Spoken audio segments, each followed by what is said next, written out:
So David Pakman was recently asked a series of questions from a fan of his or a viewer of his. And this series of questions is a really great series of questions.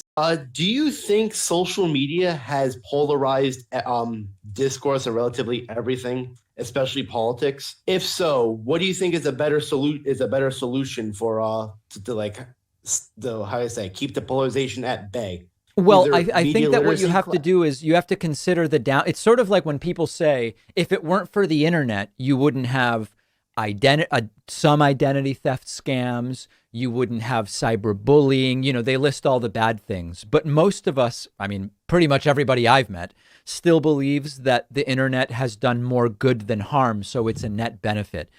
Now, just to clarify something, because David Pakman's trying to fool you here. Let me just clarify something real quick. The U.S. government doesn't just let cyberbullying happen. They don't just let cyber crimes happen. They don't let thieves use other people's credit cards in different restaurants, right? They don't just let that happen, right? There are regulations that require certain laws be obeyed. That's the whole point.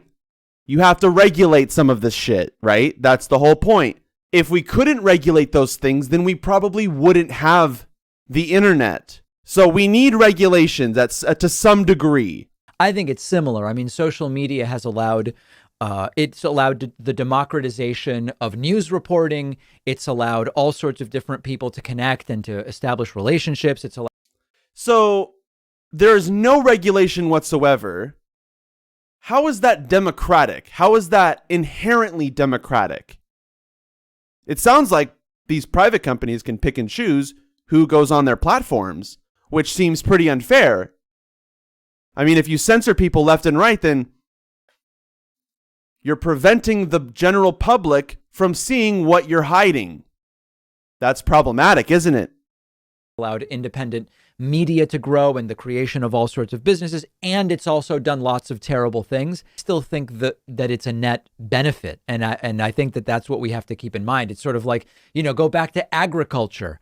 Agriculture is what first allowed the development of technology because you had only some people working on food production, freeing others up to do things like philosophy and building and whatever. But it also brought diseases that come from crowding and, all these different things. But yeah, and then we solve those fucking problems too. That's what you do. Like then your motivation at that moment is to find ways of curing diseases. When you encounter a problem such as like cyberbullying or cybersecurity, your motivation is to try to find regulations, find solutions, find answers to those problems. You don't just step away and do nothing, okay? You don't just say, well, let's just let the social media platforms do whatever they want. What? No, that's not democratic whatsoever. I think most people would agree there's been a net benefit from agriculture. I think you have to see things sort of at the macro level. Yeah, there are net benefits to agriculture. There are also net benefits to all the cures to the bad things that you were talking about, like diseases. There are benefits to solving problems, right? Just because you solve problems, yeah, you do introduce new problems, but that doesn't mean you just let those new problems exist, right? That your motivation is to solve those problems if they are presented. Yes, but do you think there's certain regulations social media companies or maybe people on social media should have to obey to? Maybe we should I don't know what's your opinion on deplatforming? I'm unclear that this is something that would be fixed by regulation. I'm not sure about that. I think we need a big picture regulatory infrastructure around the internet, which includes net neutrality. But as far as the individual social network, I think that the solution really is education and media literacy. There it is right there. Okay, so what he's saying there is, I think there needs to be a general structure behind regulations, yada, yada, yada. Something about net neutrality, and that's it. Just net neutrality. And then you just let the social media companies do exactly whatever they want. If they want to censor people, that's totally fucking cool, yeah. That's what he just said. Listen again. I'm unclear that this is something that would be fixed by regulation. If you can't fix it by regulation, then what you're saying is you let the companies fix it, right? If it's a problem to fix, which is the presupposition, you literally used the word fix, right? That was the word you used, which presupposes that there's a problem.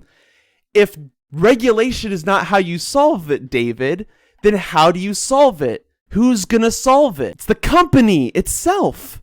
So let Facebook regulate Facebook. Let YouTube regulate YouTube. What the fuck? You don't understand how public space works, right?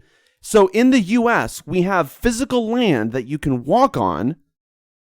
That's public space. We all own it. You can exist there too. That's the whole point of public space. The internet requires public space to exist because the internet is a community hub for the entire world. It's basically where everyone's at. Everyone mentions like how Twitter, Reddit, they don't represent the population. Really, then where's the rest of the population? Are they just like sitting in their homes with no fucking technology, not watching any, like what? Where are they? What are they doing? Are they not on Twitter? Who are they communicating with? How are they communicating with them? David Pakman is saying, let's let the companies regulate themselves, which is just another way of saying, let's eliminate all regulations. Do you know who else advocates for eliminating regulations? By the way, we're all trying to add regulations because that's the problem. People are being censored right now. We want to hear from the people who are censored. You don't censor people, you censor content. People don't understand that yet. You can't censor people, you have to censor content. If the content is harmful or threatening violence in any way, then remove the content. Don't just say, hey, person, you can't exist in the place that everyone's at. Sorry, you're kicked out of the club of everyone. That's unacceptable. I guess David Pakman doesn't want any regulations. I guess that's that. I guess we should just call it a day. We don't need to, we're done here, right? No regulations. The government doesn't need to intervene. So we're done here. Status quo. Conservative position right there. We're done. That's the video. That's the video. That's it. You came for more, right? But that's it.